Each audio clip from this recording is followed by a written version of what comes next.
જૂનાગઢ જિલ્લા કોંગ્રેસ દ્વારા આયોજિત પ્રશિક્ષણ શિબિરનો આજે ત્રીજો દિવસ છે। આજે કોંગ્રેસ નેતા રાહુલ ગાંધી ભવનાથ તળેટી ખાતે પ્રેરણાધામ ખાતે બપોરે 2:30 શિબિરમાં હાજરી આપશે। તેઓ સાંજે 7 વાગ્યા સુધી જિલ્લા અને મહાનગરોના પ્રમુખોને માર્ગદર્શન આપશે। સાંજે 7 વાગે કાર્યક્રમ પૂર્ણ કરી તેઓ રોડ માર્ગે પોરબંદર જશે અને રાત્રે 11 વાગે દિલ્હી પરત ફરશે। તેમની મુલાકાતને લઈને કેશોદથી જૂનાગઢ અને પોરબંદર સુધી ચુસ્ત પોલીસ બંદોબસ્ત ગોઠવાશે।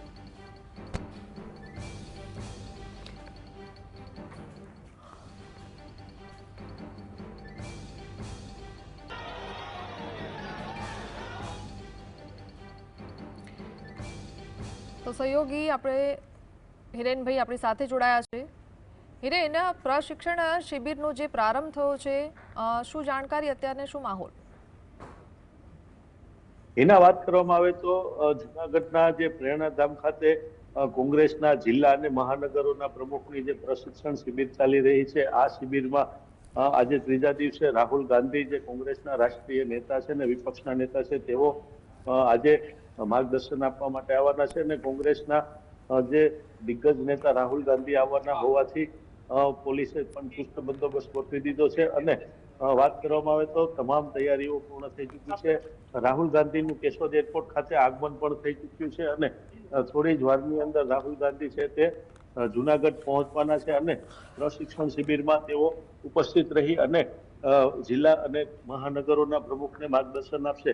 આગામી વિધાનસભાની ચૂંટણીને ધ્યાને રાખી અને સમગ્ર કવાયત છે તે ચાલી રહી છે। છેલ્લા 30 વર્ષથી ગુજરાતમાં કોંગ્રેસનું શાસન નથી અને આ વખતે જે રાહુલ ગાંધીએ સંસદમાં ચેલેન્જ કરી હતી કે હવે અમે ગુજરાત લઈને જ જંપીશું, તેના ભાગરૂપે આ તમામ તૈયારીઓ છે તે હાલ ચાલી રહી છે। જી હિરેન, અત્યારે તૈયારીઓમાં શું ચાલી રહ્યું છે ને ખાસ જ્યારે રાહુલ ગાંધી આજે આવી રહ્યા છે, કેટલા વાગે ત્યાં પહોંચશે અને સુરક્ષાને લઈને કેવો બંદોબસ્ત?